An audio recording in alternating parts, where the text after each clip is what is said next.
Suas Bíblias, no livro de João, no Evangelho de João, capítulo 2.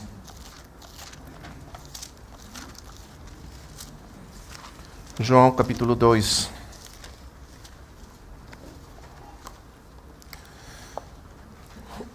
O tema que nós vamos considerar nesses dias juntos é a casa espiritual de Deus.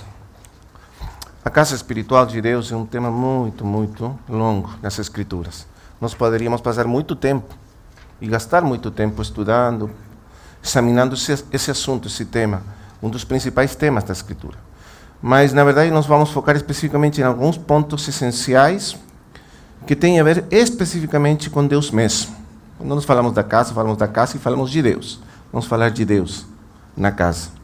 O nosso Deus que é aquele para quem está sendo construída essa casa, para Ele morar nessa casa. E então, vamos estudar a questão do Deus da casa. E como nosso Deus é um Deus trino, e nunca devemos esquecer disso, Deus é um Deus trino, é o Pai, o Filho e o Espírito Santo, sendo o mesmo Deus, uma mesma essência divina, que nunca pode ser dividida, mas mesmo assim Ele é um Deus em três pessoas. Nós vamos falar então de Deus como Pai da casa, do Filho na casa e do Espírito Santo também na casa de Deus. Esse vai ser o nosso enfoque nesses 3 dias, se o Senhor nos conceder a sua graça para nos falarmos desses assuntos tão importantes na palavra de Deus. Vou pedir para os irmãos orar uma vez mais, nos colocar nas mãos do Senhor, nas mãos do Espírito Santo. Amado Pai Celestial, somos tão gratos por estarmos juntos nesses dias, em comunhão na Tua presença, no nome do Teu Filho Jesus Cristo, sabendo que nós fomos chamados para sermos Teus filhos e sermos Teus filhos em Cristo, Teu Filho amado, pelo poder do Teu Espírito Santo. Nós te pedimos agora que Teu Espírito venha nos conduzir, a instruir, a ensinar, a abrir os olhos dos nossos corações, dos nossos entendimentos, para sermos iluminados e ouvir a Tua palavra e recebê-la nos nossos corações. Não apenas como uma palavra entendida mentalmente, mas uma palavra recebida, revelada nos nossos corações, pelo Teu Santo Espírito, para que Ele possa estabelecer essa palavra profundamente nas nossas vidas e nos transformar pelo poder da Tua palavra. No nome do Teu Filho amado Jesus Cristo. Amém. Vamos ler então, convido os irmãos a lerem junto comigo, capítulo 2 de João, Evangelho de João, desde o versículo 13.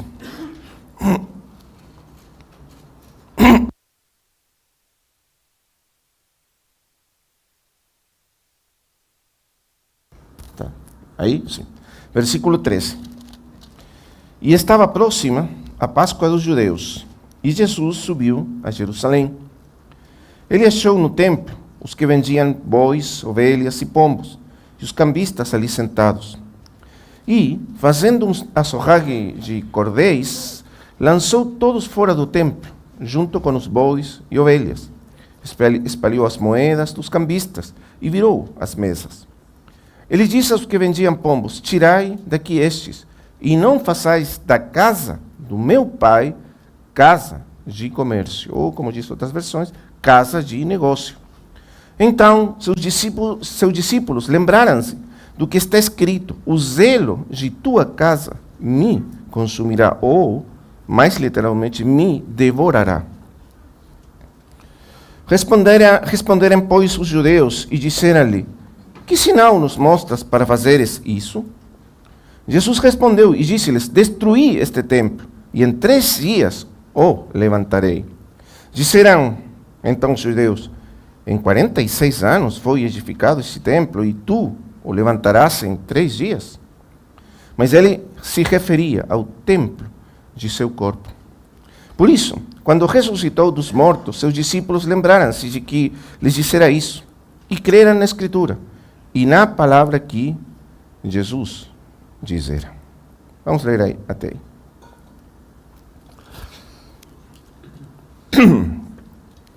Como os irmãos sabem, o foco principal do Evangelho de João é a revelação de Jesus Cristo, o Filho de Deus, sendo o Filho eterno de Deus, a palavra eterna de Deus, o Verbo eterno de Deus, que se encarnou para trazer-nos a redenção, a salvação a nós, os homens nesse mundo. Agora, o Evangelho de João, ele nos conta sobre 3 Páscoas. Por que nos conta sobre 3 Páscoas? Nós temos 3 Páscoas. É o único Evangelho que nos fala de 3 Páscoas no ministério do Senhor Jesus Cristo, é o Evangelho de João. Outros não mencionam as 3 Páscoas, e é por isso que nós sabemos que o ministério do Senhor durou mais ou menos 3 anos e meio, por causa de que João nos conta isso, das 3 Páscoas que ele celebrou junto com seus discípulos durante o seu ministério público. A primeira menção, ou a primeira Páscoa mencionada é aquela que nós acabamos de ler aqui no capítulo 2, versículo 13. A segunda Páscoa está mencionada no capítulo 6, nos primeiros versículos, e a última Páscoa, claramente, a noite da ceia do Senhor, está mencionada no capítulo 13, no primeiro versículo. Então, nós temos aí as 3 Páscoas mencionadas. Por que João menciona 3 Páscoas? Por que é tão importante para João mencionar essas 3 Páscoas?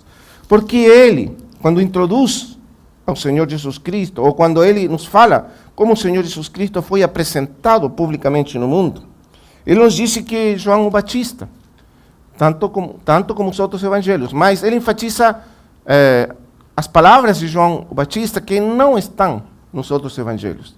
O que o João Batista disse para ele: tu és o Cordeiro de Deus, que tira o pecado do mundo.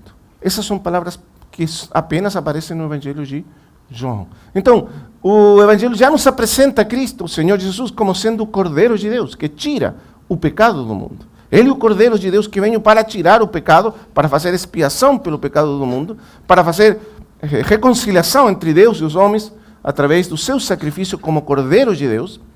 E por isso ele vai enfatizar as 3 Páscoas.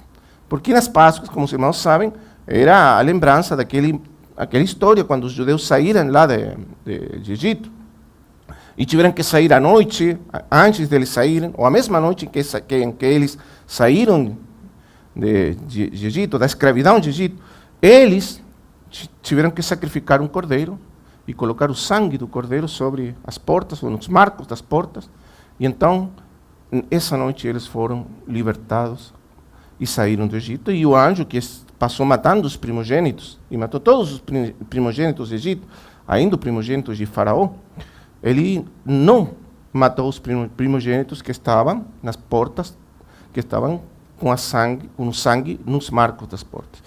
Aquela noite o cordeiro foi sacrificado, e esse cordeiro, esse sacrifício, esse cordeiro pascual, foi o que salvou eles da morte, os primogênitos da morte.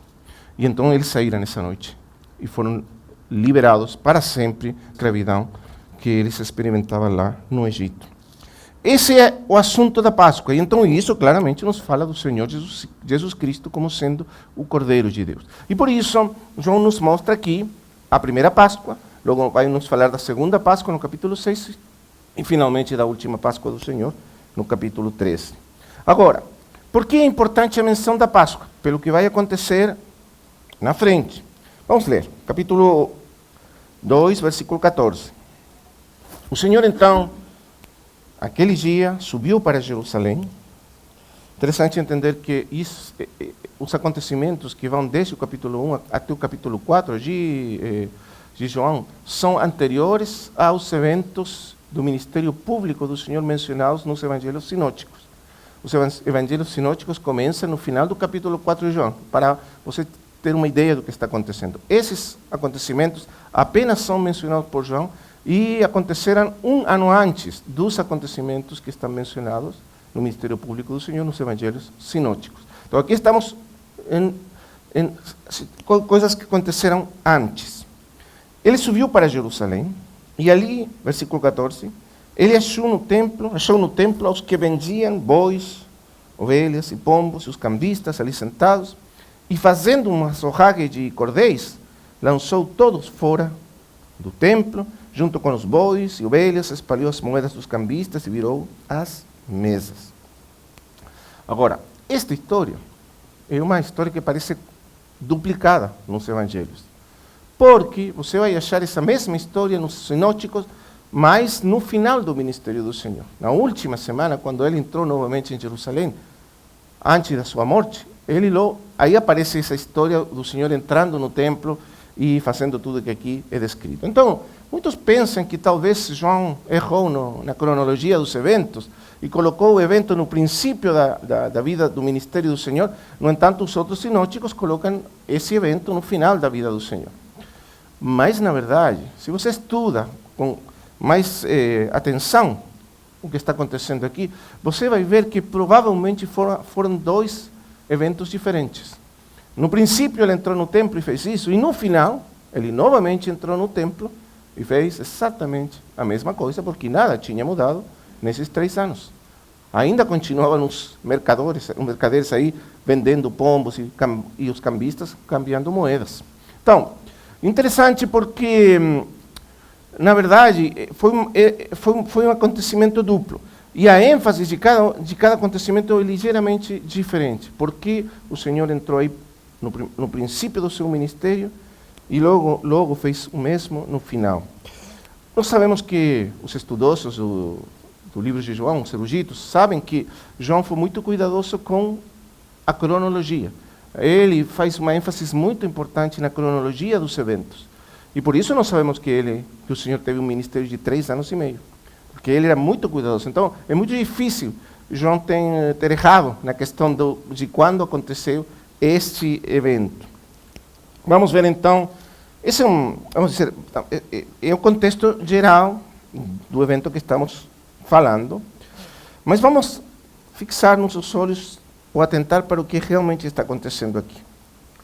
O Senhor entrou no templo. Aí tinha aqueles que vendiam bois, ovelhas e pombos, e os cambistas aí sentados, estavam aí.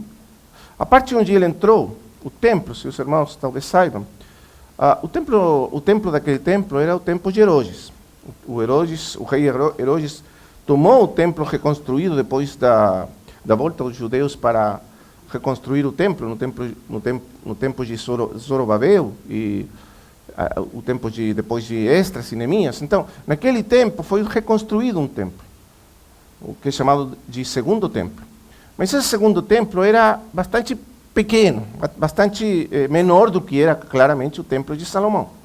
Quando Herodes chegou no poder, ele não era judeu. Herodes era ele era nabateu, era de outra tribo. Ele entrou, casou com uma princesa judaica e então finalmente se tornou rei de Israel. E para ele contentar os judeus de alguma maneira, ele fez uma grande reforma do templo, grande reforma. Investiu muito dinheiro. Tanto assim que o templo de Herodes foi considerado uma das maravilhas arquitetônicas do mundo antigo. Porque ele investiu muito dinheiro. Ele fez uma grande reforma. Salomão, quando ele construiu o templo, ele sabia que o Senhor tinha escolhido o Monte Moriá. Aí ele sabia que deveria ser construído o templo. Só que o monte tinha a forma de um monte. O que fez Salomão? Ele fez um grande muro ao redor, como se fosse uma caixa, ao redor do monte que estava no centro, e recheou a caixa até criar uma espécie de planície. E já não mais um monte, mas uma planície recheada pelos muros que ele colocou como se fosse uma caixa. Sobre essa planície, Salomão construiu o seu templo. Então, no tempo de Herodes, o que fez Herodes foi pegar esse templo e fazer uma grande reforma, construir muitos prédios ao redor, e então uma grande construção que encheu toda essa planície, a chamada planície do templo. Acho que os irmãos que já foram em Jerusalém têm visto essa planície do templo, que foi, os muros de Salomão ainda estão aí, essa forma de caixa que sustenta essa planície. Então, aí estava, aquele templo de Herodes tinha vários átrios. E no centro dessa grande construção, o prédio, que era chamado do templo em geral, falando em geral, estava o santuário. E esse santuário era o lugar santo e o lugar santíssimo. E aí tinha o primeiro prédio onde entravam os sacerdotes para oferecer os sacrifícios. O segundo átrio, que esse era o átrio dos sacerdotes. O segundo átrio estava separado primeiro por uma parede, e aí podia entrar o povo, apenas os homens. Depois estava o átrio das mulheres, e finalmente havia um grande átrio exterior, chamado átrio dos gentios. Nesse átrio mais exterior estavam essas pessoas, vendendo pombas, cambiando dinheiro e tudo mais. E aí o Senhor entrou e viu aquele espetáculo de pessoas, tudo agitado. Imagina um mercado, uma feira, literalmente uma feira. Todo mundo vendendo, gritando, cambiando moedas. Por quê? Porque era a Páscoa dos judeus. E os judeus, o judeu que era praticante da sua religião, e muitos dos judeus, depois da grande diáspora judaica no tempo de Nabucodonosor, muitos judeus moravam fora de Israel, da terra de Israel. Então, eles iam 3 vezes por ano para as grandes festas, as chamadas festas principais, que eram 3, uma delas era a Páscoa.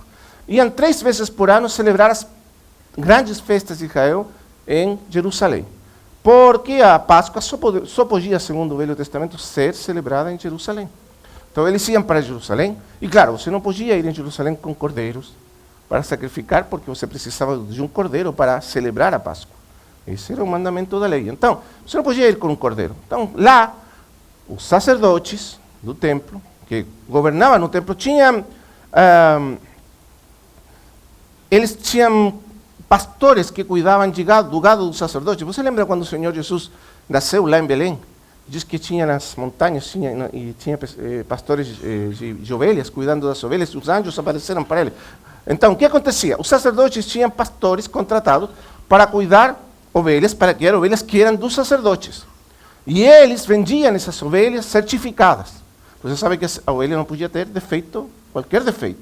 Então, eles vendiam essas ovelhas certificadas para as pessoas que vinham de fora para oferecer e celebrar a Páscoa. É isso que acontecia. E eles até sacrificavam, na sexta, antes da Páscoa, sacrificavam esses cordeiros da maneira certa e passavam, então, para as pessoas cozinharem o cordeiro durante a noite, depois das 6 da tarde. Então, era um grande negócio. Imagina, tinha milhões de pessoas vindo e comprando esses cordeiros. E como todos eles vinham de muitas partes do mundo, com moedas diferentes, o que se precisava? Cambiar a moeda para poder comprar os cordeiros. E é isso que estava acontecendo quando o Senhor entrou lá, esse dia em Jerusalém.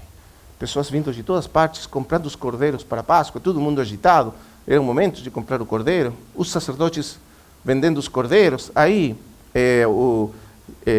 os cambistas cambiando as moedas para eles poderem comprar os cordeiros certos, ou as pombas quando eram mais pobres, e assim por diante. O Senhor entrou isso e ficou indignado. Ficou indignado. Por quê? Você sabe que o Senhor vamos dizer, poucas vezes, ficou indignado. Você pode ler os evangelhos e você nunca vai ver o Senhor indignado. Mas aqui ele ficou indignado. E seu zelo, a sua indignação foi tão grande, que ele pegou aqui, diz, literalmente, uma açorrague de cordéis. E começou a chicotar. Não as pessoas. Ele não chicotou as pessoas. O texto diz que chicotou os animais. E jogar fora todos os animais, chicotando eles, os bois. Ele virou as mesas dos cambistas, as moedas todas espalhadas pelo chão. Imagina a cena. Foi um tumulto aí, uma situação muito complicada. Aí todo mundo gritando, as ovelhas correndo por aí, os bois indo para lá. Imagina o que era isso. E o Senhor chicotando eles por trás. E virando as mesas dos cambistas, tudo. Porque o Senhor estava indignado. Nós precisamos entender qual que é a história que está por trás. E por que João e os evangelhos lembram dessa história. Nós sabemos que o Senhor nunca perdia o controle dele mesmo. Sabemos que o Senhor tinha total domínio sobre as suas emoções. Domínio próprio. Portanto, o Senhor não é que perdeu o controle aqui das suas emoções. Ficou como nós, que ficamos irados e nos descontrolamos. O Senhor não se descontrolou aqui. Outra coisa está acontecendo. O que está acontecendo? Vamos ver, continuar lendo. E ele disse, 16, ele disse aos que vendiam pombos, tirai daqui estes, e não façais da casa do meu pai casa de comércio, ou de, como diz outras versões, casa de negócio. E quero que os irmãos prestem atenção à frase que o Senhor usa aqui. Muito particular, muito forte para os ouvidos de quem, principalmente dos sacerdotes que estavam aí. Lembre que é o templo era o lugar dos sacerdotes, estavam todos os sacerdotes aí mesmo. As palavras do Senhor são muito fortes. Ele diz assim: tirai daqui estes, e não façais da casa. E observa com atenção aqui. Nós temos lido tantas vezes esses textos que quase não percebemos o que está acontecendo.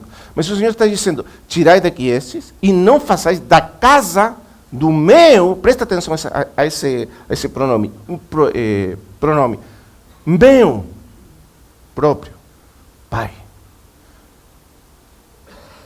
Ele não diz a casa do nosso Pai. Ele diz a casa do meu Pai. Você entende? Ele exige ou reclama para si uma posição única a respeito de Deus. Meu Pai, não o vosso Pai. Meu Pai, não nosso Pai. Meu Pai. Ele tem a respeito de Deus um relacionamento único, que ninguém mais tem. Isso está dizendo para os ouvidos de todas as pessoas que estão escutando. Você imagina qual seria a reação dessas pessoas ouvindo essas palavras? Ele está dizendo que Deus é seu Pai num sentido único, exclusivo, que ninguém mais pode dizer ou reclamar para si. Deus é meu Pai.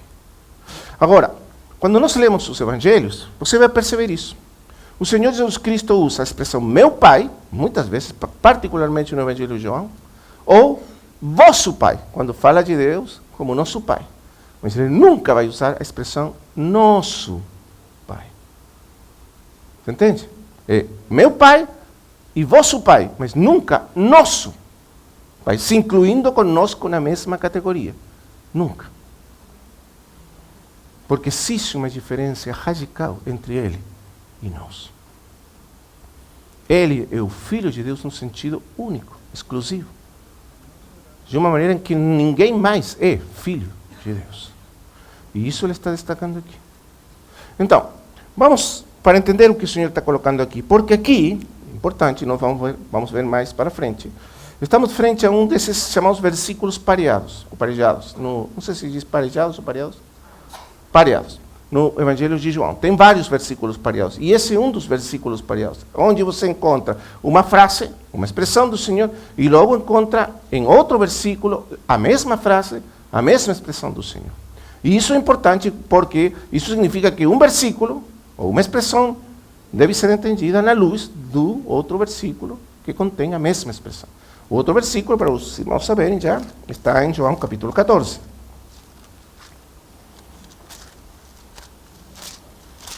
Capítulo 14 de João. Veja, versículo 2, 14, 2. Na casa de meu Pai. Aí está exatamente a mesma expressão. A casa de meu Pai. Depois vamos entrar nesse capítulo. Só estou mencionando isso para entender o contexto. Essa frase, a casa de meu Pai, aparece 2 vezes no Evangelho de João. E a segunda menção explica a primeira menção. Ou dá luz para entendermos a primeira menção. Vamos voltar então para o capítulo 2 ainda. Vamos ficar mais um tempo aqui. O Senhor usou essa expressão, a casa do meu Pai. Quando nós lemos o Evangelho de João, nós entendemos claramente o que o Senhor queria dizer, porque ele falava nesse sentido próprio, exclusivo, da casa do meu Pai, falando do Pai no sentido próprio e exclusivo, e excluinte ainda, no princípio. Ele é Filho de Deus, num sentido em que ninguém mais é Filho de Deus. Não é apenas um homem que é Filho de Deus, é muito mais do que um homem que se chama a si mesmo Filho de Deus, no sentido em que outros homens poderiam ser chamados Filhos de Deus. Mas aqui, no sentido vai muito além disso. Então, para entender essa primeira menção do Senhor, vamos ler alguns versículos no primeiro capítulo de João. Nós sabemos que o livro de João começa com aquele importantíssimo versículo que estabelece a identidade divina do Senhor Jesus Cristo. No versículo 1, no princípio era o verbo, ou logos, que é a palavra grega aí para ver, que se traduz como verbo, ou palavra também pode ser traduzido. E o verbo estava com Deus e o verbo era Deus. Assim como começa esse evangelho. Veja que ele começa na eternidade, em Deus. Começa com Deus mesmo, antes de existir qualquer outra coisa, antes de existir a criação. Lá na eternidade, Deus, o Pai, e Deus, o Filho, juntos. O Verbo, o Pai e o Verbo juntos. O Verbo, diz ele, estava com Deus, quer dizer, mais especificamente no grego, significa aqui que o Verbo estava face a face com Deus, em íntima comunhão ou relacionamento com Deus, e ainda mais, diz ele, não era apenas que o Verbo estava com Deus lá na eternidade, mas também o Verbo era Deus. E a expressão que usa João aqui é muito importante, enfática. Ele não diz o Verbo era divino, por exemplo, porque para isso existe um adjetivo em grego. Ele diz o Verbo era Deus. E isso significa total identidade divina. Um Deus com o Pai. O mesmo Deus que é o Pai. Claro, aqui então ele está introduzindo o mistério da Trindade divina. Deus sendo um Deus, apenas um Deus, uma só essência divina, três pessoas que são o mesmo Deus, a mesma essência divina, mas três pessoas que são diferentes entre si. Então, essa única essência divina também se expressa ou está expressada em três pessoas. Essa essência não pode ser dividida, mas as pessoas não podem ser confundidas. Também não. Esse é o princípio. Aqui nós temos a primeira declaração de João. Esse verbo era Deus. Deus com Deus, Deus e Deus, da mesma natureza, da mesma essência de Deus, mas ao mesmo tempo sendo uma pessoa distinta de Deus, o Pai. Que é chamado aqui, em grego, que é nomeado aqui no grego. Na tradução no espanhol ou a português não consegue traduzir isso, mas no grego, esse Deus tem artigo. E quando o verbo é chamado de Deus, não tem artigo, para fazer a diferença. São duas pessoas distintas, mas o mesmo Deus. Essa é a primeira declaração de João. Aí ele começa, na declaração de que no princípio era esse verbo, e esse verbo estava com Deus, esse verbo era Deus, e logo diz que por meio dele foram feitas todas as coisas, e esse verbo, ou esse logos divino, foi o agente divino da criação, tudo foi criado por meio dele, através dele, e tudo que existe veio a existir através dele. Esse logos é o logos por meio do qual o Pai, Deus, criou tudo o que existe. Mas o versículo 14 diz assim: e o verbo se fez carne. Se fez carne. A palavra carne para os judeus, no contexto judeu, significa homem. Especificamente homem. O verbo se fez homem. Tomou natureza humana. Sem deixar de ser o verbo divino e eterno, tomou para si uma natureza humana. Se fez homem. E a frase que sigue nos introduz já no assunto da casa de Deus. Porque diz literalmente, quando aí é traduzido, e habitou entre nós.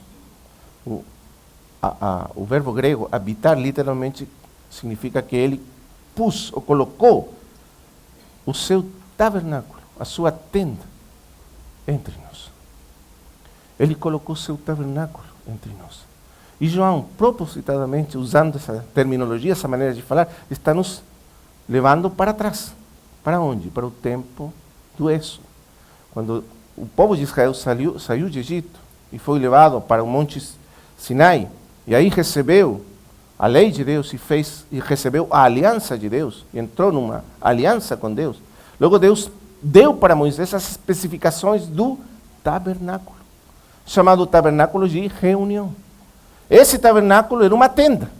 E aí foi especificado que nessa tenda ele deveria construir um lugar santíssimo, um lugar santo, e todas as especificações com as quais, e todos os instrumentos ou elementos que deveriam estar dentro do tabernáculo. A arca da aliança e tudo mais que os irmãos já sabem.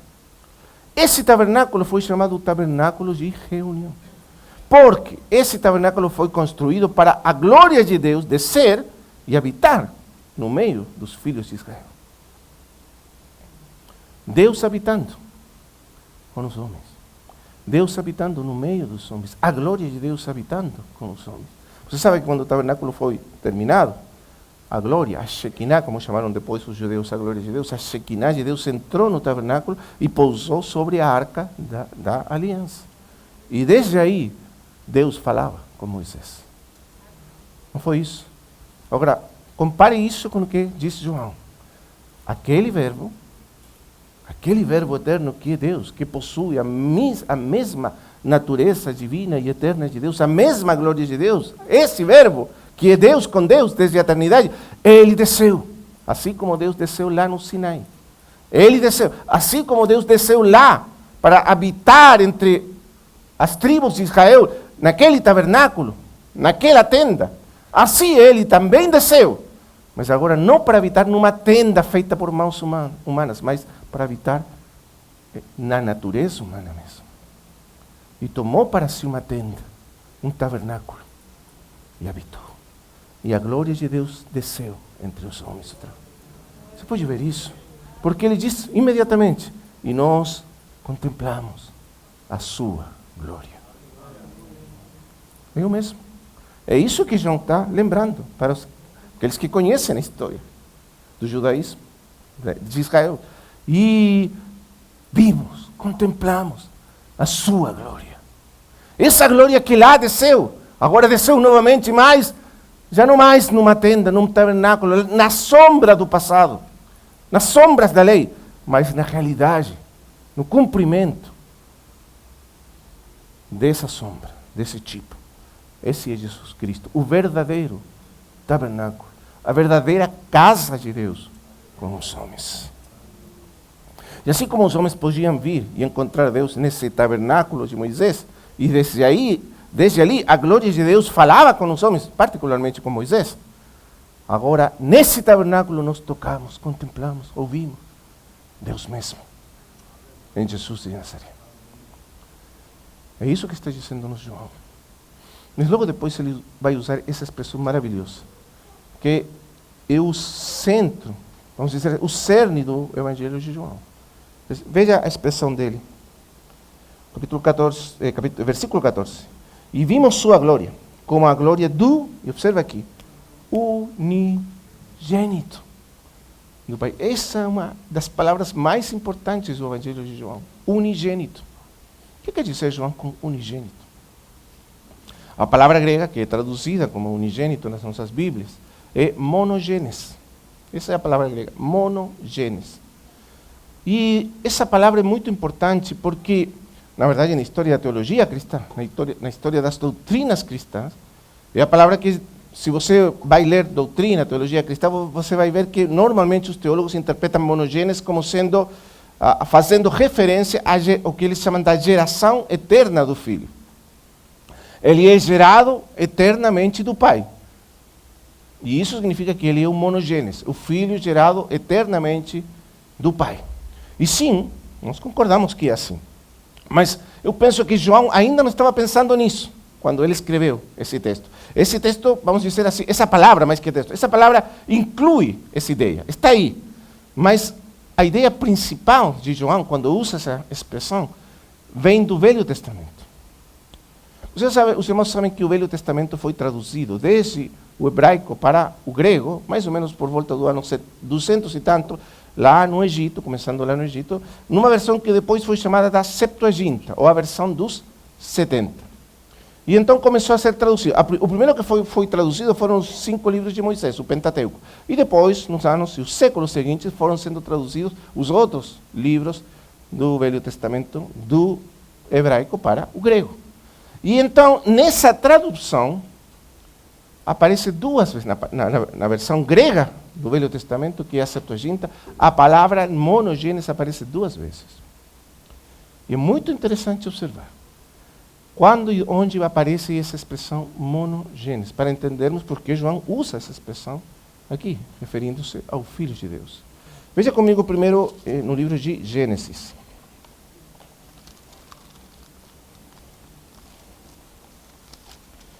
Em Gênesis, vamos ver aqui, capítulo 22.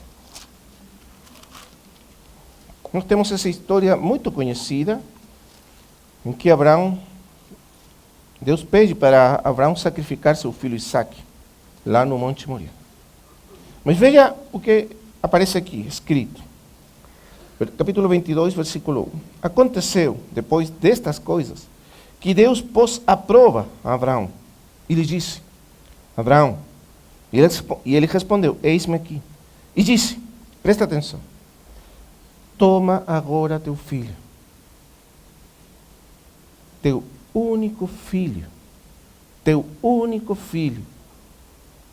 a quem amas,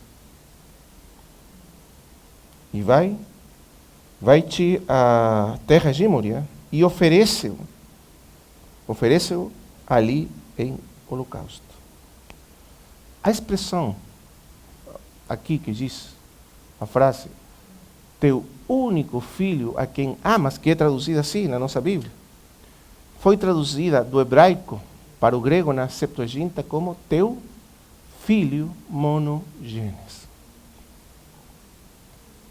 A mesma expressão que usa João para referir-se ao Senhor Jesus Cristo. Você pode ver um contexto, quão forte é o contexto, porque o contexto é o filho único. O significado é teu filho único e amado. Você sabe que, na verdade, Abraão tinha outros filhos. Tinha vários filhos. Ismael e outros filhos que são nomeados aí na Escritura. Mas, na verdade, Abraão tinha apenas um filho no sentido da promessa, dos propósitos de Deus para ele.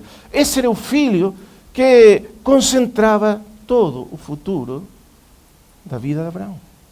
Todo estava nesse filho. Todo para Abraão estava nesse filho.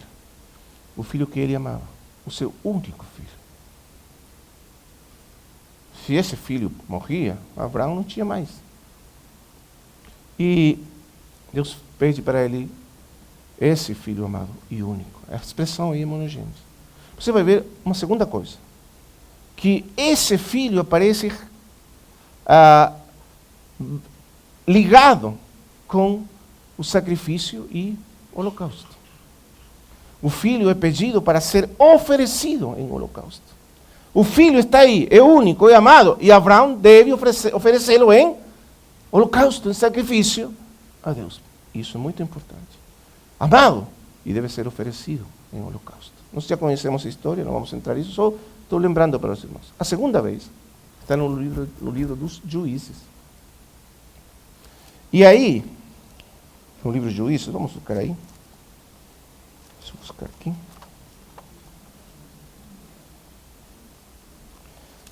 Está a história de um dos juízes chamado Jefté, que está no capítulo, deixa eu ver aqui,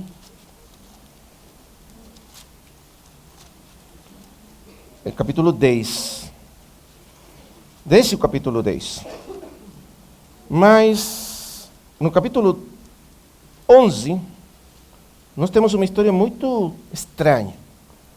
Você sabe que uma das características do livro dos juízes, do tempo dos juízes, é que naqueles dias não havia, ou não tinha rei em Israel, e cada um fazia o que bem achava fazer, o que bem parecia lhe fazer.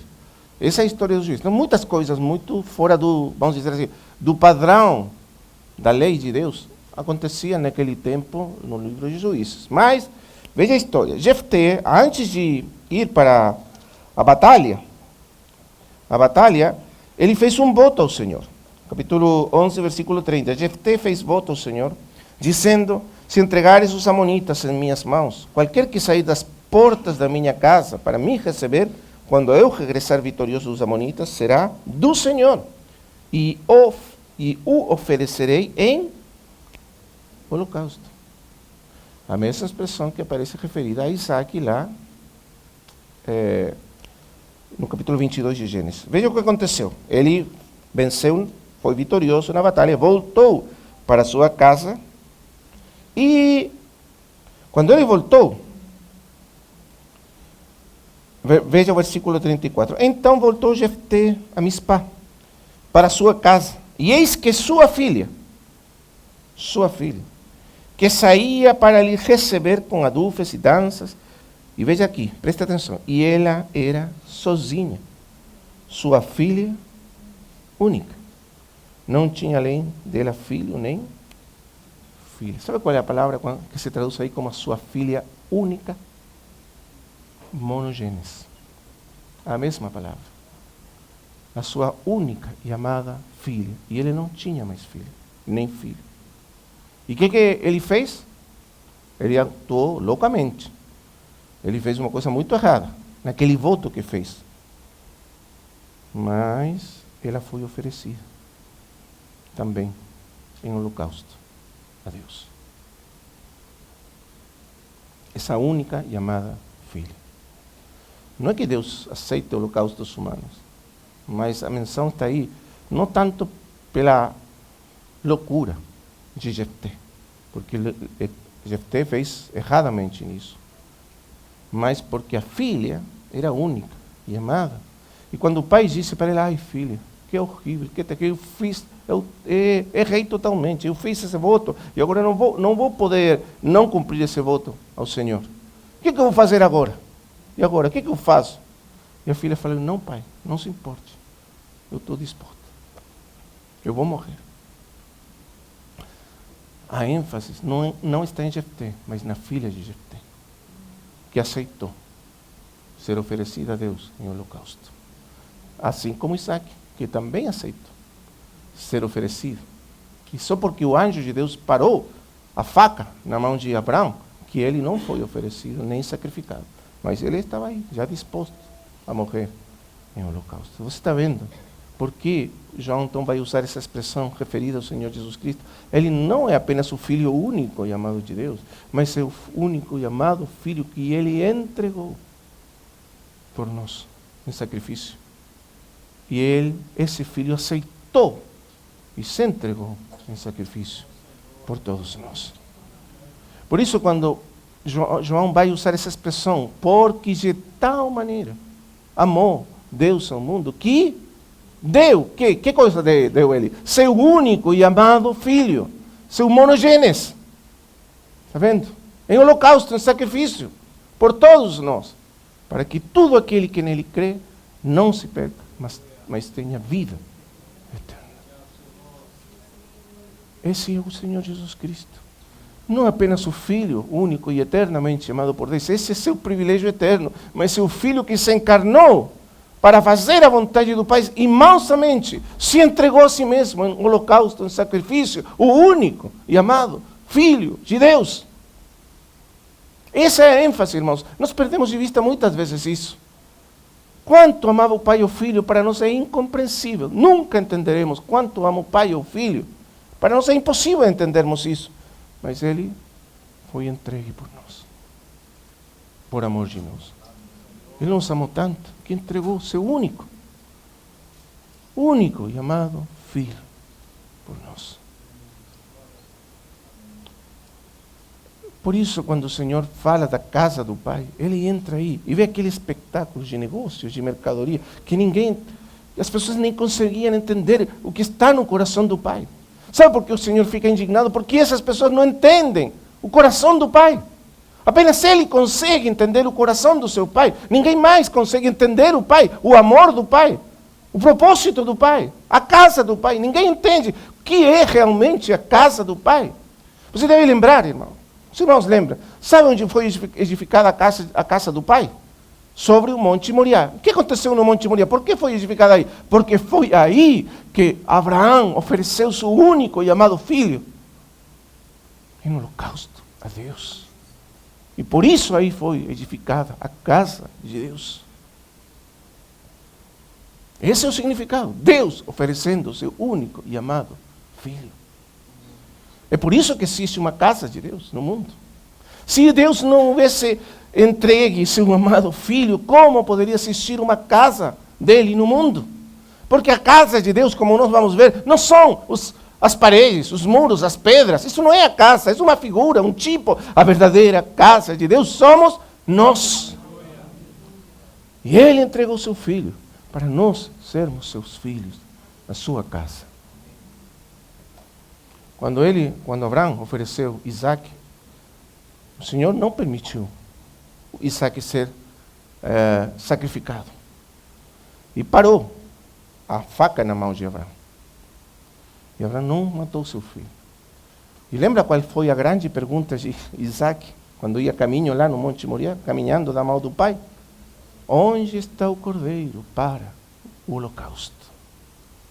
A grande pergunta de todo o Velho Testamento. E João Batista diz: eis aqui o cordeiro. Aqui está o cordeiro de Deus, que tira o pecado do mundo. Por isso, na Páscoa, o Senhor entrou e viu esse espetáculo e ficou indignado. Essas pessoas não entendiam nada, não conseguiam enxergar nada. E por isso ficou assim. E quando Deus parou a mão de Abraão,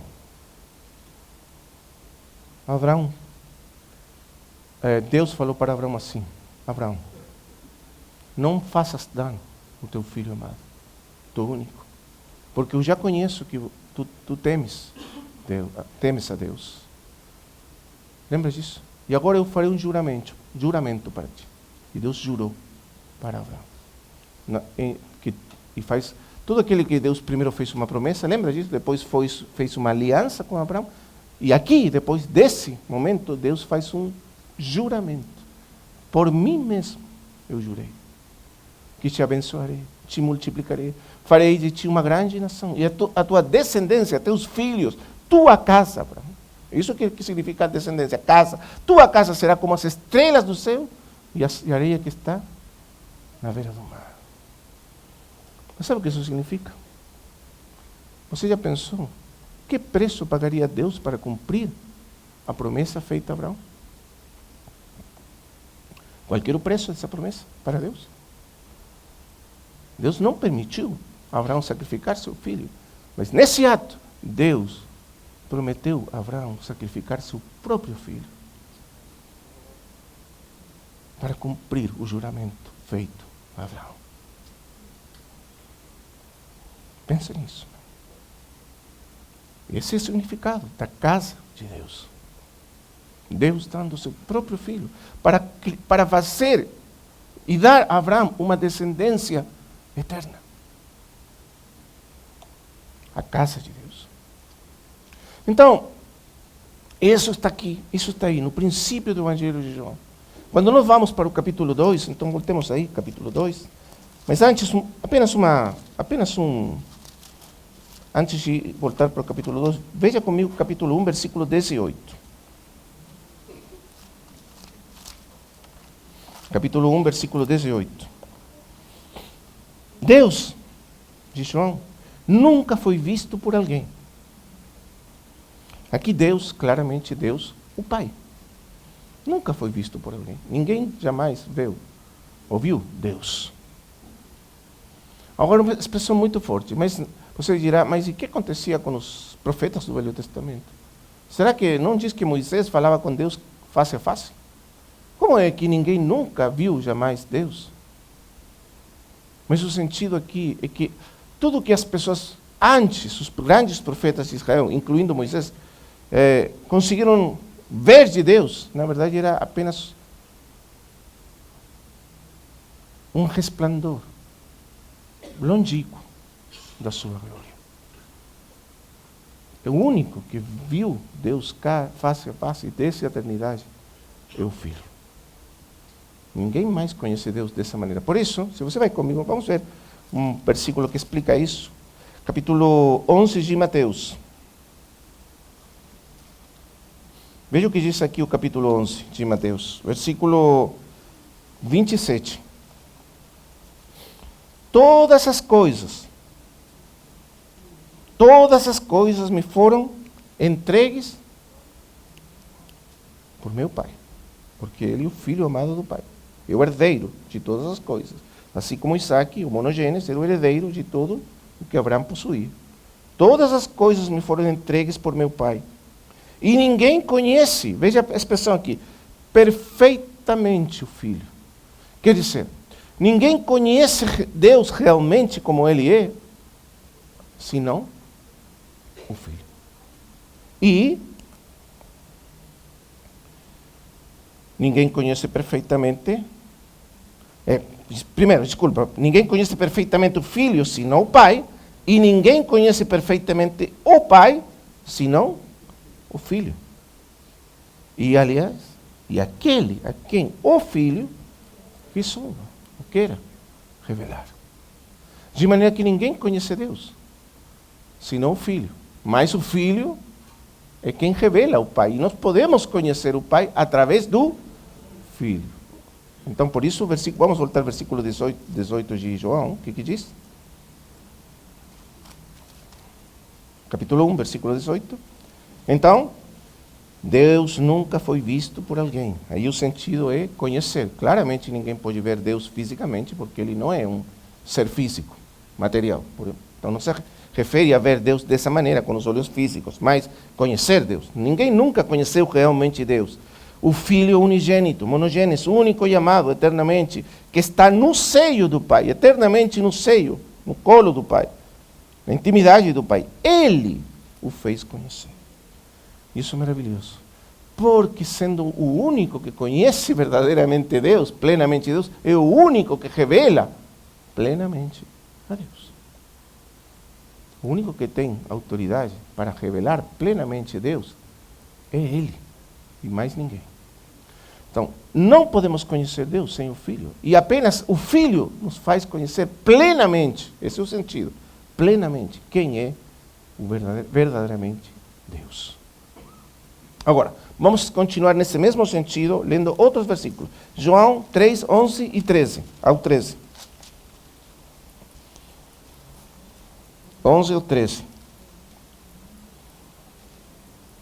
O Senhor está falando aqui com Nicodemos. Os irmãos conhecem essa cena do capítulo 3. O Senhor fala com Nicodemos sobre o novo nascimento, a necessidade de ele nascer de novo, para entrar, ver primeiro e entrar logo no reino de Deus. E no capítulo 11 ele diz assim, o Senhor disse para Nicodemos: na verdade te digo, que nós falamos o que sabemos, e testificamos o que vimos, e não recebeis o nosso testemunho. Ninguém subiu ao céu, senão o que desceu do céu, o Filho do Homem, que está... Bom, esse é um acréscimo posterior, esse está aqui na nossa Bíblia, mas um acréscimo posterior do século 5 ou 6 depois de Cristo. O Filho do Homem que está no céu. Mas o sentido aqui é o seguinte, veja o que ele está dizendo. Ele diz, Nicodemos está perguntando para ele, como que pode ser isso de nascer de novo? Como poderia um homem entrar no ventre da sua mãe de novo e nascer de novo? E tudo o mais. Então ele diz, olha, nós falamos apenas do que sabemos. Quer dizer, esse nós aí significa as pessoas, em geral, falam daquilo que eles sabem. Aquilo que eles viram com seus olhos, experimentaram na sua vida, é isso que eles falam e ninguém pode falar mais daquilo que conhece por experiência. Por isso diz, o que sabemos, testificamos. E testificamos o que vimos. Mas logo ele diz, e não recebeis o nosso testemunho. Se vos falei de coisas da terra, e não crestes, como creereis se vos falar das do céu? Ninguém subiu ao céu, senão o que desceu do céu, o Filho do Homem. O que quer dizer o Senhor com essas palavras, que parecem muito difíceis de entender? O que ele está dizendo é o seguinte, ninguém pode falar daquilo que nunca viu. É isso que ele está falando. Se você não viu, o que você vai falar? Você pode falar apenas daquilo que viu. Se você falar de um Deus que nunca viu, como poderia falar dele? Se você vai falar das coisas celestiais e nunca esteve lá no céu, como poderia falar das coisas celestiais? Ninguém pode falar daquilo que é celestial. Apenas aquele que desceu do céu. Quer dizer, o Filho do Homem, ele mesmo. Porque ele é o único entre os homens que desceu lá, de lá. Todos os outros homens nasceram da terra. Todos os outros homens são terrenais. Todos nós somos terrenais. Ainda Moisés e os grandes profetas do passado eram terrenais. Nasceram da terra, daqui. Às vezes, em momentos especiais, eles foram levados na presença de Deus lá no céu. Mas logo voltaram. E falaram daquilo que eles viram lá. Mas eles voltaram para a terra. Mas o Filho do Homem, ele veio de lá. Ele morou eternamente lá. E, portanto, quando ele fala das coisas celestiais, fala com autoridade plena e única. Porque ele é o Filho eterno de Deus. E então, nesse ato, nessas palavras, ele se coloca por cima de todos os profetas do passado. Porque ele não é um profeta mais. Ele é o Filho eterno de Deus, que veio para nos falar das coisas que ele sabe desde a eternidade. Você entende? Porque o Senhor usa essa expressão. E por isso, veja comigo agora, capítulo 4, versículos 33 ao 35. Diz assim: então os discípulos disseram, desculpa, não 4, o mesmo 3, não é o 4, 3, 34 ao 30 e 35, porque, 3, não 4, desculpa, capítulo 3, versículos 33 ao 35, aí sim, porque aquele que Deus enviou, fala as palavras de Deus, pois não lhe dá Deus o Espírito por medida. Esse é o Senhor Jesus Cristo. O Pai ama ao Filho e todas as coisas entregou em suas mãos. Então, o Filho que vem de Deus, ele que fala as palavras de Deus.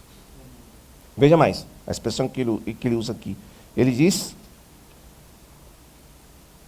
Porque aquele que... Veja o versículo 33 primeiro.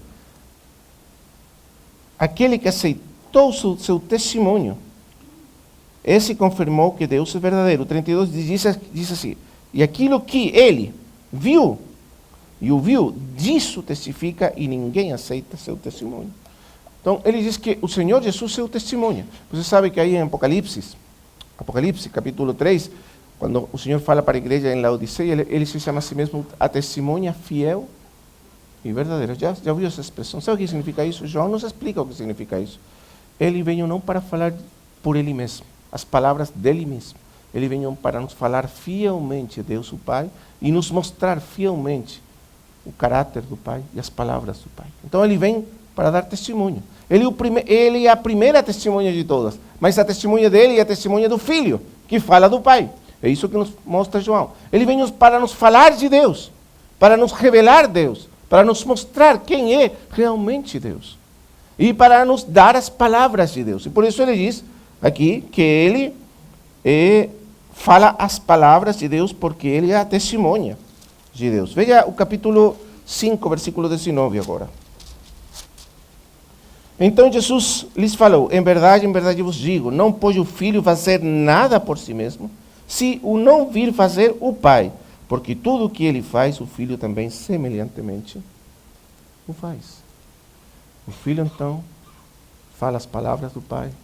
Ele não fala por si mesmo, ele é a testemunha, e ele transmite as palavras do Pai. Veja o capítulo 5, versículo 30. E eu não posso fazer nada por mim mesmo, segundo ouço ao Pai, assim julgo. E meu juízo é justo, porque não procuro minha própria vontade, mas a do que me enviou, a do Pai. Então vamos que o propósito do Filho, segundo João, sim, ele veio para nos salvar. Sim, ele veio para morrer por nós. Sim, ele veio para dar sua vida por nós. Mas não apenas para isso ele veio. Segundo João, segundo o mesmo Senhor Jesus, ele veio para nos revelar, mostrar, para dar testemunho do seu Pai e nos revelar ao Pai. Você sabia, irmãos, que Deus nunca foi conhecido como Pai? Às vezes aparece essa expressão no Velho Testamento, mas é uma expressão muito geral. Como Pai no sentido de criador, de sustentador, mas nunca como Pai no sentido próprio. Apenas nós conhecemos Deus como Pai, como sendo Pai, através do Filho. Nós não saberíamos nada de Deus como Pai se não for pelo Filho. Porque apenas o Filho conhece o Pai como Pai. Porque Ele é o Filho eterno do Pai. Ele não é um filho, vamos dizer assim, um filho que começou a ser um filho em algum momento. Ele sempre foi o Filho, assim como o Pai sempre foi o Pai do Filho. Ele sempre foi o Filho do Pai. Portanto, Ele é o único que pode, autorizadamente, nos revelar ao Pai. E é isso que Ele veio fazer. Irmãos amados, uma das grandes carências que nós como crentes, como igreja de Deus, as grandes carências é o nosso desconhecimento de Deus, o Pai. Não conhecemos o Pai. É verdade. Por quê? Porque o Pai é revelado plena e totalmente apenas pelo Filho. E as nossas ideias de Deus, veja bem, por que o problema para conhecer o Pai? Porque nós sabemos que Deus é Pai, é Filho e Espírito. Mas conhecer Deus como Pai, não como Pai no sentido que Deus tem uma função de pai, a pessoa divina do Pai, que é essencial e eternamente o Pai. Deus não é um Pai apenas em função, é Pai eternamente, faz parte da sua essência, da essência divina da pessoa do Pai, ser Pai. Nós somos pais por função. Não sempre fomos pais, e nem sempre seremos pais, mas nele, em Deus, faz parte da sua essência. Por isso, entre aspas, veja o que diz a propósito disso, Paulo, na carta aos Efésios, capítulo 3, versículos 14 e 15. Por essa causa dobro meus joelhos diante do Pai do nosso Senhor Jesus Cristo. Pai do nosso Senhor Jesus Cristo. E veja aqui, de quem toma o nome toda a família, tanto nos céus como na terra. A palavra que é traduzida aqui como família, na verdade no grego não é família, é pátria. Literalmente toda a pátria. Nós usamos a expressão pátria para nos referirmos à pátria política, né? Mas naquele tempo, pátria literalmente significa a família, a descendência do pater, pai, em latim, ou grego. Pater, patros, pátria. Família é aquilo que pertence ao padre, ao pai. Patros, pátria, família. O que quer dizer aqui o apóstolo Paulo com essas palavras? Quer dizer que toda a paternidade que nós conhecemos no mundo, na verdade, é uma sombra da sua paternidade. Ele é o verdadeiro Pai. Ele é o eterno Pai. E todos os outros pais, por dizer assim, tomam seu nome e a sua função dele, porque ele é o verdadeiro e eterno Pai. Esse é o nosso Pai. Irmãos, não existe nada que o Senhor quisesse mais que revelar ao Pai. Nada agradava mais o coração do Filho, e agrada mais o coração do Filho que revelar e dar a conhecer o seu Pai. Ele queria que nós conhecêssemos o Pai. Você pode ver isso ao longo de todo o Evangelho de João. Ele está preocupado de os seus discípulos entenderem e conhecerem seu Pai. E conheceram o Pai não apenas como aquele Deus distante, longínquo, esse Deus ausente, mas como esse Deus que é o Pai dele e também o nosso Pai. Por quê? Porque ele veio enviado pelo Pai com esse propósito. Para nos revelar o Pai, para nos dar a conhecer o Pai, para que nós possamos conhecer o Pai. O pecado trouxe uma grande distorção e corrupção na natureza humana. E então fez com que nós, literalmente, na nossa natureza contaminada pelo pecado, sintamos rejeição e temor de Deus. Isso é um efeito do pecado na natureza humana. Por exemplo, Paulo, capítulo 2 de Efésios, versículo 1, diz que nós éramos por natureza filhos da ira. Quer dizer, filhos que odiávamos Deus, rejeitávamos Deus, não queríamos saber nada com Deus. A nossa natureza humana contaminada e deturpada pelo pecado, ela tem medo de Deus, se esconde de Deus, rejeita Deus e tem temor de Deus. Um grande medo, um grande pavor de Deus, por causa do pecado. Então, a nossa tendência natural, por causa do pecado, que puxa de nós, é vermos Deus como um Deus sério, irado conosco, que sempre está exigindo de nós demais, que nunca podemos agradar a Ele, que nunca podemos comprazer Ele, porque Ele é muito exigente, muito sério, muito demandante. Deus está aí, exigindo, demandando, e nós sentimos que nunca faremos o suficiente para comprazer o coração dele. Não é essa a natureza humana. Mas essa é uma visão totalmente errada de Deus. E o Senhor queria corrigir isso no coração dos homens. Irmãos amados, esse não é o nosso Deus. Você lembra essa parábola que o Senhor Jesus contou uma vez? Ele disse, aquela parábola dos talentos. E diz que para um dos servos, aquele homem deu 1 talento. Lembra? 1 talento. E esse homem pegou o talento e o que fez esse homem com o seu talento? Ele enterrou o talento na terra e deixou ele aí escondido. E quando aquele senhor voltou e pediu contas dos servos, e chegou aquele que tinha recebido 5 talentos e multiplicou os talentos e tinha 10 talentos. O outro tinha recebido 3 e tinha 6 talentos. E aquele que tinha 1 voltou com o seu talento e falou, aqui está teu talento, Senhor.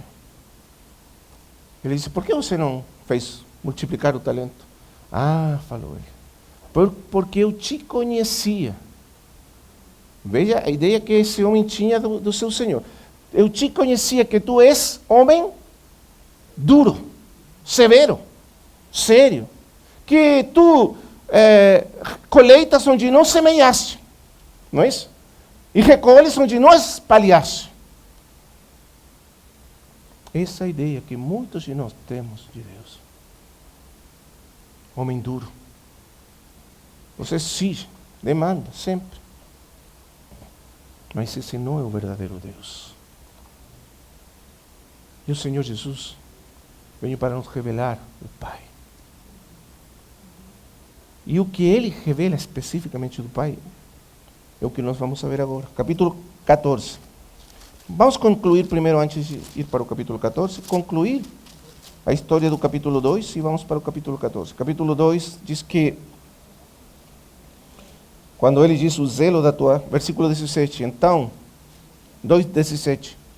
Então seus discípulos lembraram-se de que está escrito, o zelo de tua casa me consumirá, ou literalmente me devorará. O sentido aí da palavra grega é que é como uma pessoa que tem tanta fome, que vai comer e não deixar nada, ficar nada. Esse zelo é como, tem tanta fome esse zelo, que vai devorar totalmente a vida dele. Você sabe o que é zelo, né? É amor ardente por uma coisa. Amor ardente por uma coisa, exclusivo por uma coisa, a casa do meu Pai. E ele está fazendo uma cita do Salmo 69. Vamos ler depois, você pode ler esse Salmo 69. Mas o Salmo 69 é um salmo messiânico que fala dos sofrimentos do Senhor Jesus Cristo na cruz. Está citando o Salmo 69 que fala desses sofrimentos do Senhor Jesus Cristo. E ele diz, entre outras coisas, que as ofensas dos teus inimigos, falando para Deus, caíram sobre mim. Ele levou os nossos pecados, as nossas ofensas, sobre si. E depois disso diz, por quê? Por que as ofensas dos teus inimigos contra ti caíram sobre mim, Deus? Porque me consumiu o zelo da tua casa. Porque o amor pela tua casa foi tão grande que eu fui literalmente devorado, consumido por esse zelo.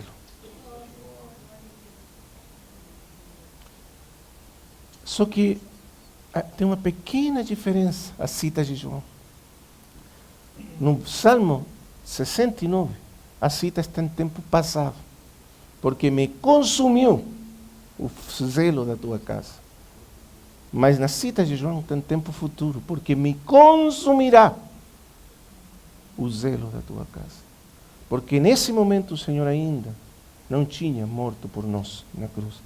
Mas o João está dizendo que o amor de Cristo pela casa do Pai é tão grande que esse zelo acabará consumindo, devorando sua vida no final, lá na cruz. Você entende? Me consumiu.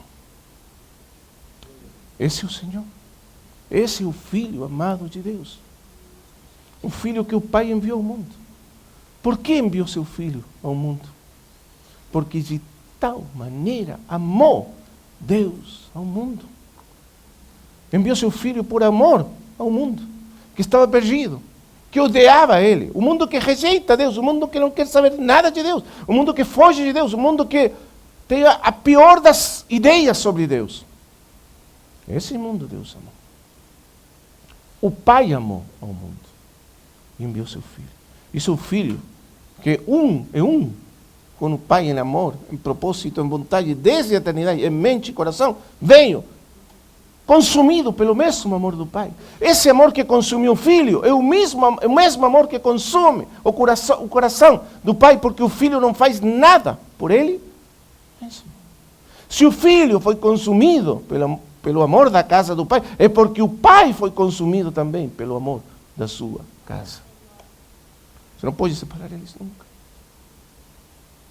O que é aquilo que consume de amor seu coração? Por isso João escreve na sua carta, na sua epístola, ele diz: Deus é amor. Veja a expressão. Deus é amor. Quer dizer, que é aquilo que revelou, que é próprio da revelação do Filho a respeito do Pai? Que é aquilo que nós sabíamos já do Velho Testamento, que Deus é santo, infinitamente santo, não sabemos isso? Que Deus é soberano, infinitamente soberano. Nós sabemos lá no Velho Testamento que Deus é poderoso, infinitamente poderoso. Sabemos que Deus é misericordioso, infinitamente misericordioso. E tudo isso nós sabemos já lá no Velho Testamento, mas há uma coisa que nós nunca saberíamos se o Filho não tivesse vindo ao mundo. Que Deus é amor. É isso o que o Filho veio revelar ao mundo. Deus é amor. E nisso se mostrou o amor de Deus para o mundo, em que Ele deu seu Filho unigênito por nós. O que revela o Filho do Pai? O amor do Pai. Por isso ele diz: o zelo da tua casa me consumirá. Os judeus lhe disseram: com que autoridade você faz essas coisas? Que sinal nos mostras para fazer isso? Que autoridade você tem para entrar aqui no templo e virar as mesas, chicotar os animais e mais, ainda mais falar de que a casa de seu pai, sei lá o quê? Que autoridade tinha ele para fazer isso? Você com que autoridade faz essas coisas? Olha, a maior de todas as autoridades, a autoridade suprema, de ele ser o único e amado Filho eterno de Deus. Ele não é um servo, ele não é um profeta, ele é o Filho. É o Filho dono da casa, o Filho que expressa eterno e perfeitamente o coração do Pai. Ainda mais, ele é a casa de Deus. Ele é a verdadeira casa, o verdadeiro tabernáculo de Deus com os homens. Por isso ele disse, responde muito bem: a minha autoridade é esta. Capítulo 19, versículo 19. Jesus respondeu e disse-lhes: destruí esse templo, e em 3 dias o levantarei. Claro, eles pensaram que era o templo de Herodes, 46 anos. Esse templo foi reconstruído. Você diz que em 3 dias vai levantar esse templo. Isso é absurdo. Mas não é absurdo, porque não estava falando do templo físico de Herodes, está falando, diz João, do templo do seu corpo. E no corpo dele é o verdadeiro templo. E esse corpo que ele edifica, levanta, depois da ressurreição. Porque na ressurreição o Pai deu testemunho de ele ser seu único e amado Filho. Quando o Pai o ressuscitou dentre os mortos, está mostrando para todas as pessoas, para o mundo inteiro, que esse homem, Jesus de Nazaré, é o seu amado e único Filho. Esse é o sinal. E que mostra a sua verdadeira identidade e autoridade. Agora vamos para o capítulo 14. Eu acho que vamos já estar encerrando por hoje. Vamos tentar, pelo menos, olhar um pouco aí o capítulo 14.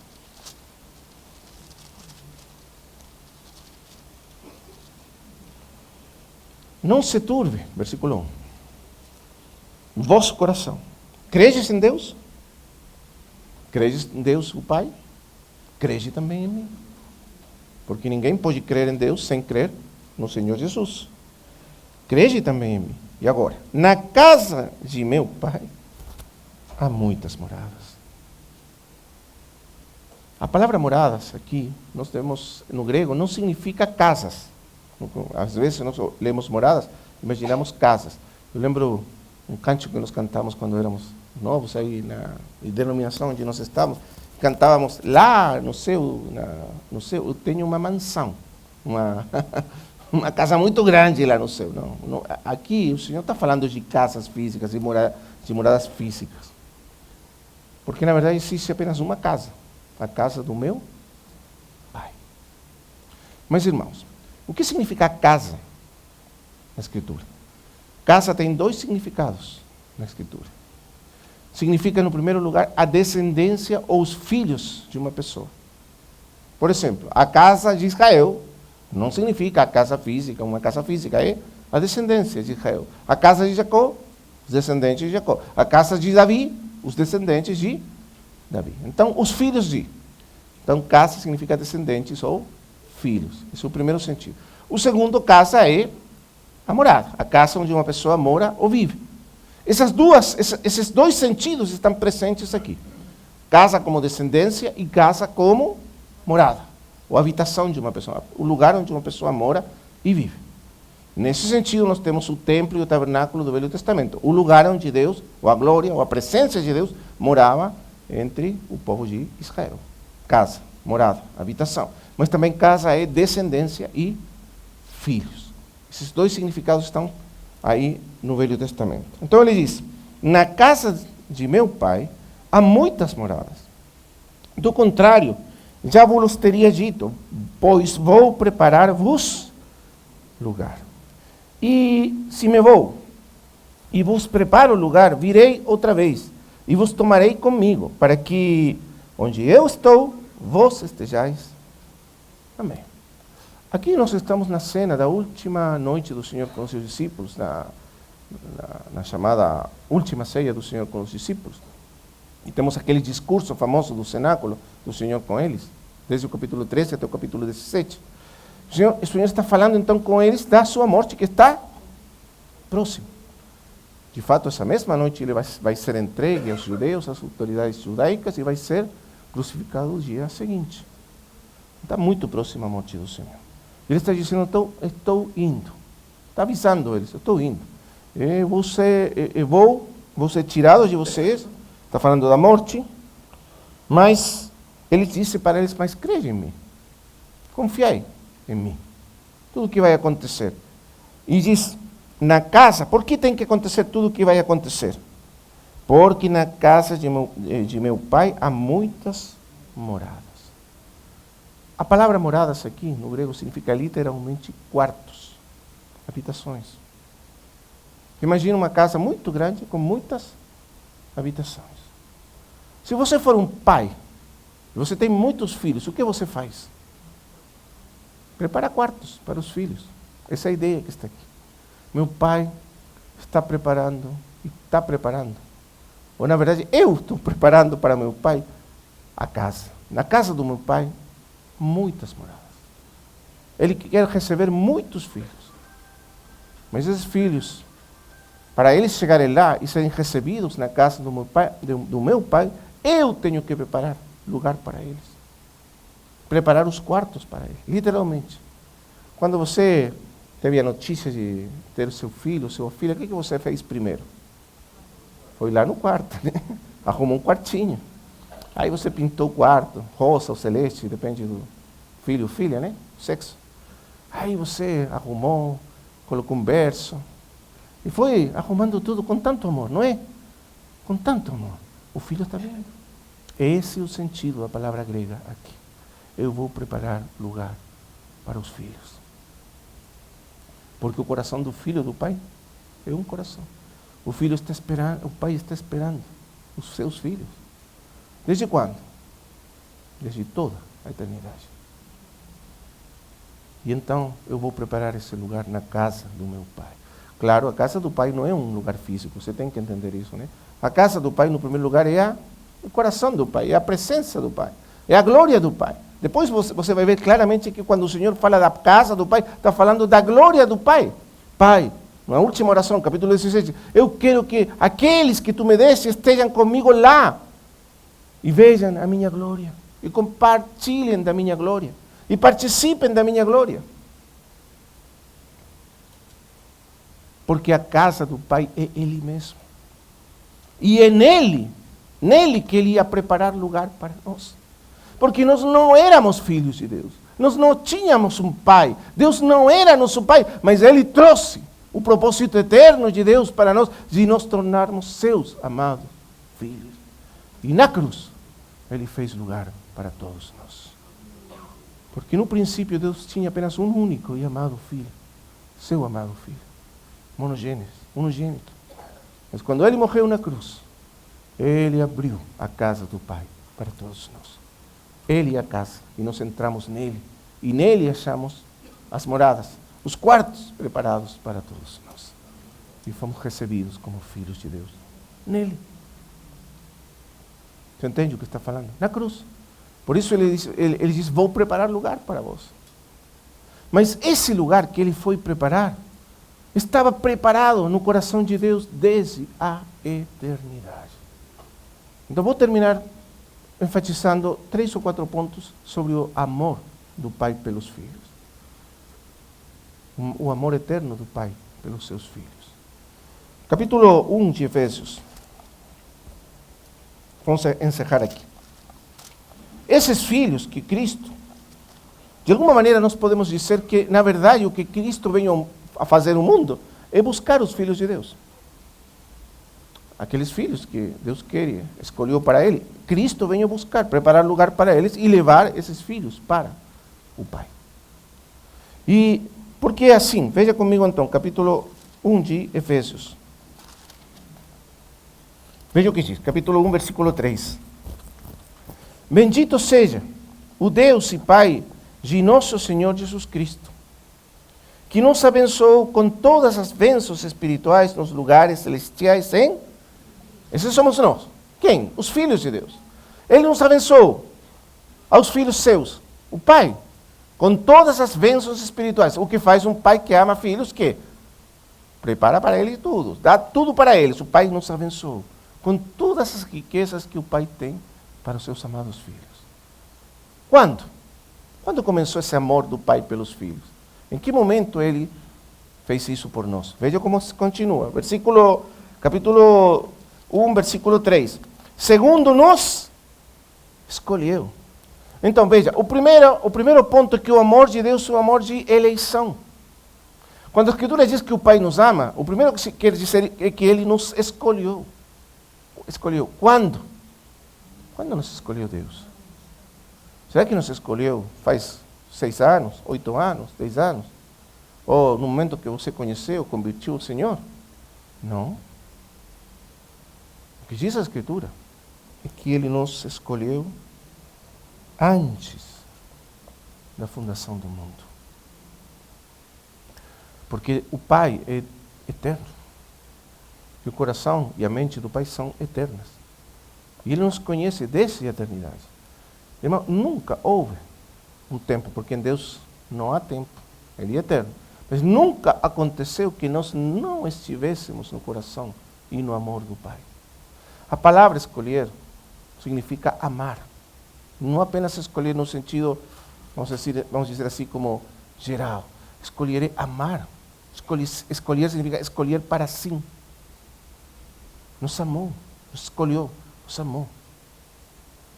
Quando? Desde antes da fundação do mundo. Os seus filhos estão no coração do Pai desde a eternidade. Amor de escolha. Segundo, significa que esse amor, se Ele nos escolheu e nos amou lá na eternidade, significa que esse amor não pode mudar.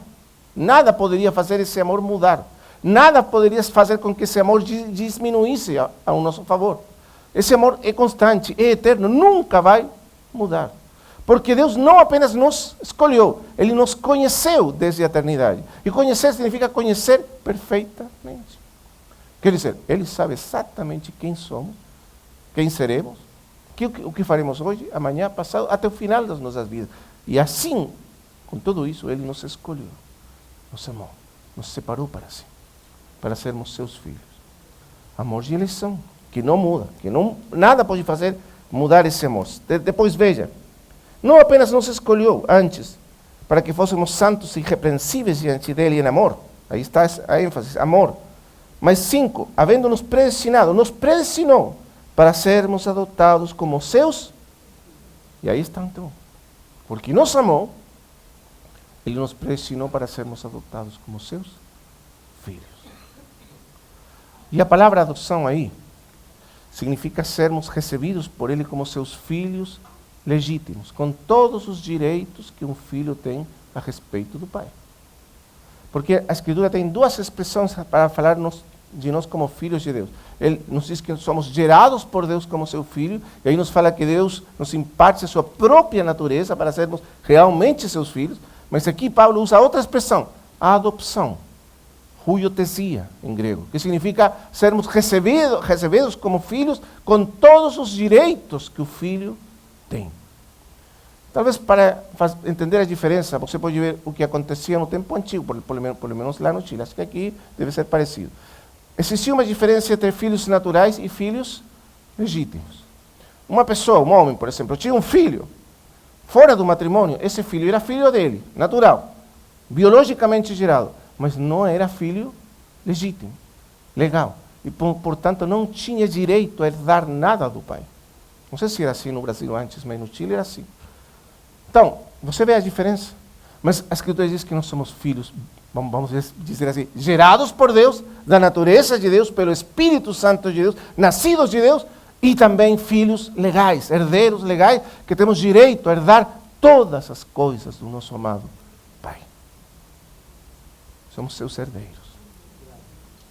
Você entende? Herdeiro. Você é um herdeiro de Deus. Herdeiro de Deus. Tem todos os direitos do filho de Deus. Você é um filho herdeiro. Não é um filho não reconhecido, é um filho reconhecido.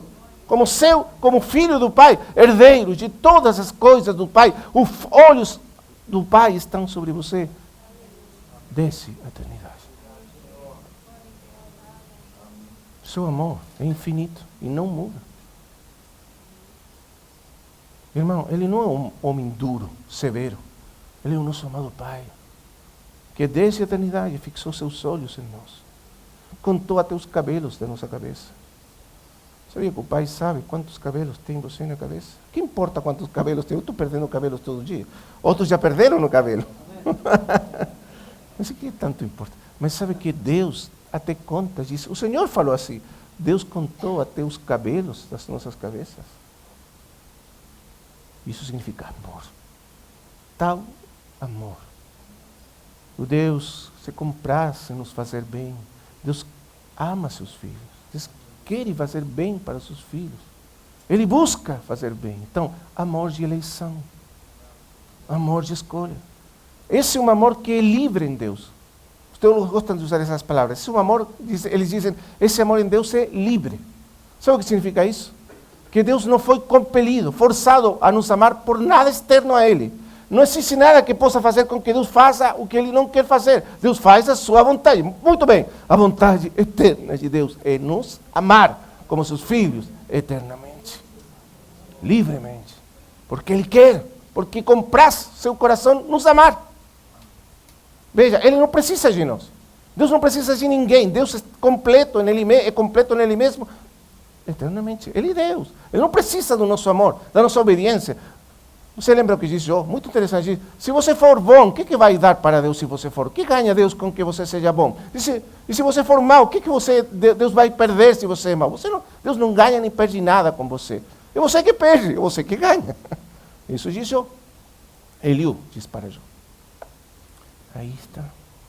É por nós, não por Ele. Ele se compraz em nos amar. Ele se compraz em nos fazer bem. Ele se compraz em ter misericórdia e compaixão de nós.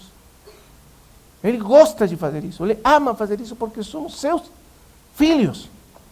Quando você tem um filho pequeno, você sabe que você vai dar tanto para ele. Amor, cuidado, carinho, comida, alimento, proteção, roupa e tudo que ele precisa. Você sabe que ele, sendo pequeno, não vai poder responder com nada para você. Da mesma quantidade de amor que você está dando. Mas você se importa com isso? Seu filho, você o ama. Assim é o nosso Deus. E muito mais do que isso. Porque não é apenas um amor de eleição eterna. Paulo continua dizendo, é um amor de adoção. Nos adopta como seus filhos, eternamente. E não só isso, veja o versículo 6. Para louvor da glória de sua graça, pela qual nos fez agradáveis no amado, em quem temos a redenção por meio de seu sangue, o perdão dos pecados, segundo as riquezas da sua graça. Ele não apenas nos amou, nos escolheu, nos adotou como filhos, Ele também nos redimiu. Nós nos perdemos eternamente, nos tornamos desobedientes, filhos de ira, e Ele nos salvou por meio do seu Filho amado Jesus Cristo. Ele deu seu Filho para nos salvar eternamente, para nos redimir, resgatar. Somos seus filhos amados. E Ele não poupou nem ainda seu próprio Filho amado e eterno, para que nós fôssemos salvos. Até esse ponto chegou o seu amor por nós. Você tem convicção de ser amado por Deus? Você crê que é amado por Deus? Você sabe que é amado por Deus? Dessa maneira. Não estou falando de um amor assim. Não, amor dessa maneira, a esse ponto de ser amado. Que quando você se perdeu, quando você se tornou rebelde, até inimigo dele, ele continua amando. E não esqueceu. E enviou seu filho. E seu filho morreu por você. Você pode dizer, sim, o Senhor morreu por todos. Não, é pessoal. Esse é um assunto pessoal. Paulo diz, Ele me amou e se entregou a si mesmo por mim. Entendeu? Não é uma questão geral. É por mim que Ele morreu. Por mim. Porque eu estava eternamente no coração do Pai. Irmãos, nada cura mais o coração do homem do que conhecer o amor do Pai. Um filósofo ateu dizia que o homem é o órfão eterno. E isso somos todos nós, órfãos eternos, até que encontramos o nosso eterno Pai. Pai que nos ama tanto. Amor de eleição, amor de adopção, amor de redenção, mas ainda mais. Não para por aí, continua. Amor de companheirismo e amizade. O Pai quer que nós caminhemos com Ele, que sejamos íntimos com Ele, que conheçamos Ele. Esse é o propósito do Senhor Jesus Cristo. Eu vou dar a conhecer meu Pai, ainda o darei a conhecer mais no futuro. O Pai quer que nós conheçamos Ele, conheçamos seu amor, conheçamos seu amor dia após dia. Saibamos que somos amados, que Ele nunca deixa de amar-nos, Ele nunca nos abandona. Ainda quando nos sentimos longe de Deus, Ele nunca está longe de nós. É o nosso Pai que estará por sempre conosco.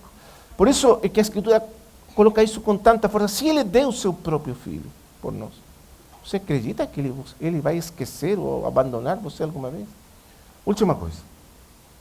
Ele não apenas nos salvou, nos redimiu, mas uma palavra que está muito forte aí. Ele se agrada de nós. Você vai dizer, não, isso é impossível, irmão.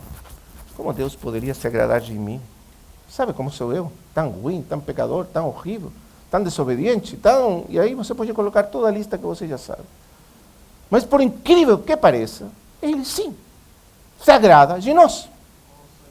Sabe por quê? Porque Ele nos fez em Cristo agradável aos seus olhos. Ele nos vestiu da justiça do seu Filho. E quando Ele olha para nós, não olha esse pecador que você sabe que eu sei que sou, e que pareceria que nunca poderia ser amado por Deus. Claro, eu não, na minha natureza pecaminosa, mas Ele me vestiu de Cristo. E quando Ele olha para mim, Ele vê seu Filho, literalmente, irmãos, não estou exagerando. Quando Ele olha para você, sabe o que Ele vê? O rosto do seu Filho em você. E como Ele ama o Filho com amor eterno, Ele ama você com o mesmo amor com que ama seu amado Filho, Jesus Cristo.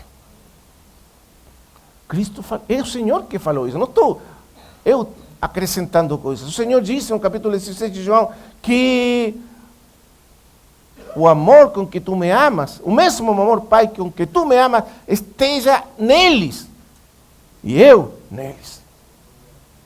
Porque Ele está em nós. O amor nos ama, o Pai nos ama com o mesmo amor do Filho. Mas é Ele que nos vestiu do Filho, para nos amar como Filho, para que o pecado não fosse mais um obstáculo entre Ele e nós. E toda vez que o Pai olha para você, Ele vê o rosto do seu Filho. E nada jamais poderá mudar isso. Porque isso é graça, é amor. É imerecido. Você não pode merecer isso. É de graça que Ele deu isso para nós. Sabe o que falta para nós? Crer nisso. Nos falta crer. Crer que somos amados. Crer que somos aceitos. Aceitos não assim aos poucos, totalmente aceitos. Muitos de nós somos como aquele filho mais velho, na parábola do filho pródigo. Lembra essa parábola? Aquele pai tinha 2 filhos. Um dos filhos foi embora, pediu herança, gastou herança, viveu perdidamente. E quando estava na ruína total, perdido, sem nada, pobre, comendo das algarrobas dos porcos, aí pensou, na casa do meu pai. Até os mais pequenos dos trabalhadores vivem muito melhor do que eu. Porque o pai é bom. Já sei o que eu vou fazer. Vou me levantar e vou voltar para a casa do meu pai. Porque daí somos todos, dessa casa. E vou voltar, mas eu sei que não mereço nada. Então vou chegar lá, vou me ajoelhar e vou falar, Pai, eu pequei. Contra o céu, contra ti. Eu não mereço. E nenhum de nós merece ser chamado teu filho. E foi lá, como um vagabundo, né? Mendigo. As vestes destruídas, sujas, tudo assim. A barba, né? Mas o pai viu ele de longe. Porque o pai esperava por ele desde sempre. Assim o pai nos espera desde a eternidade. Olhando por nós. Quando ele viu aquele filho voltando no caminho, olha o que fez o pai. A coisa mais insólita, inaudita. Ele correu. Sabe o que significa? Talvez os irmãos não saibam o que significa para um pai oriental fazer uma coisa dessas. É uma grande humilhação para um pai oriental fazer isso. Correr ele, buscando o filho. O que é isso? Mas ele correu. Não se importou com nada. O pai correu. É assim que Deus veio nos buscar. Não que nós corrimos para Ele, Ele correu para nós. E nos achou. E não deixou o filho falar. O filho começou a dar o discurso. Pai, eu não conseguiu terminar. O pai abraçou ele. Não, filho, eu te amo. Coloque o melhor vestido. Coloque o anel de ouro no dedo dele. Ele é o meu filho. Ele estava perdido, mas agora está vivo. Foi achado, estava morto e agora está vivo. Vamos fazer uma festa. Lindo, né? Esse é o nosso pai. Mas esse pai tinha outro filho. E esse filho era muito diferente. Esse filho era obediente, estava na casa, nunca fez nada errado. Aí estava esse filho. Sempre obediente, sempre fazendo tudo que o pai pedia dele. E quando esse outro filho soube que esse filho menor tinha voltado, e o pai tinha feito uma festa, não ficou contente. Ficou irado. Então esse filho ficou fora, não queria entrar na festa. Isso também é uma grande ofensa contra o pai. No mundo oriental. Aí foram falar para o pai, teu filho maior, mais velho, não queria entrar, está lá fora. Está bravo. Diz que como você faz uma coisa dessas? Aí o pai saiu falar, porque o pai ama seus filhos. Saiu também falar com esse filho. Filho, o que aconteceu? E aí ele colocou o discurso. Esse filho teu, um perdido, olha o que ele fez com você, e agora você vai e faz uma festa para ele. E é para mim. E aí estava o problema. E para mim, que eu sempre estive do teu lado, que eu sempre fiz tudo o que vocês me disse para fazer, que sempre fui obediente, você nunca matou nem um cabrito, nem um, como se chama, um bode para mim. Ah, filho, filho, tudo o que eu tenho é teu. Mas você acha que tem que ganhar o meu amor. Tem que ganhar o meu amor com coisas fazendo para mim. Você me acha duro, me acha exigente. Você não sabe que tudo que eu tenho é seu. E você não precisa ganhar o meu amor. O mesmo amor com que eu amo esse filho perdido, amo você. Mas muitos de nós somos como esse filho mais velho. Não é? Achando que se não fizermos o suficiente para agradar a Deus, nunca receberemos nada dele. Ah, mas Deus não é assim. Tudo o que eu tenho é teu, filho. Você não precisa fazer nada para receber e ser amado por mim. Entende? Mas a parábola tem também, penso eu, uma última parte, que não está aí, mas está implícita. O Deus, verdadeiro Pai, tem um filho primogênito também. Mas sabe como é esse filho? Não é como esse filho mais velho da parábola. Esse filho pensa, ama e sente o mesmo que sente o pai. E quando o filho mais novo foi embora, que somos todos nós, esse filho não ficou lá na casa do pai. Ele deixou a casa do pai. Deixou a glória do pai. E veio nos buscar. Esse é o verdadeiro e amado Filho de Deus. E veio buscar esse irmão menor, que perdeu tudo, que gastou tudo, que viveu perdidamente. Ele nos veio buscar. Esse é o amado e único Filho de Deus. Para nos levar de volta ao seio, à casa, o amor, a glória do Pai. Bendito seja Ele. Amém? Não somos essa casa. Não somos esses filhos. Que Ele resgatou da morte, pela morte do seu filho. Que Ele salvou de uma eterna condenação, pela morte do seu filho.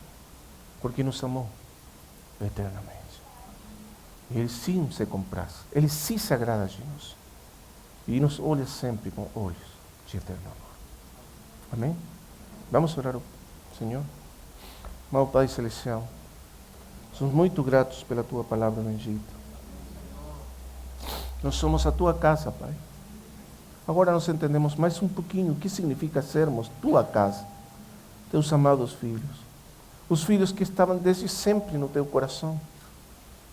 Que Tu buscaste, que Tu achaste, que Tu achaste enviando Teu Filho amado, para nos trazer de volta a Tua casa, a Teu seio, a Teu colo, a Tua glória, a Teu grande e infinito amor.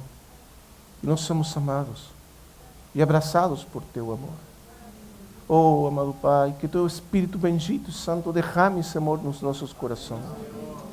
Se nós não entendemos esse amor, não percebemos esse amor, que Teu Espírito possa trazer aos nossos corações esse amor. Se algum sente que não é amado por Deus, ou é rejeitado, ou de alguma maneira está longe, ou não percebe esse grande amor Teu, que possa agora perceber esse amor pelo Espírito Santo derramado no coração. E saiba que é amado. Que é amado. Que não importa se pecou ou fez as coisas erradas, o amor do Pai não diminuiu. E continua sendo amado. E o Pai continua esperando. Sim, precisamos nos arrepender. Sim, precisamos confessar os pecados, mas o Pai está esperando por nós, com os braços abertos sempre, para nos acolher no seu seio, no seu grande e infinito amor. Porque Cristo preparou para nós um quarto, uma morada eterna na casa do Pai. Obrigado, Pai. No nome do Teu Filho Jesus. Amém.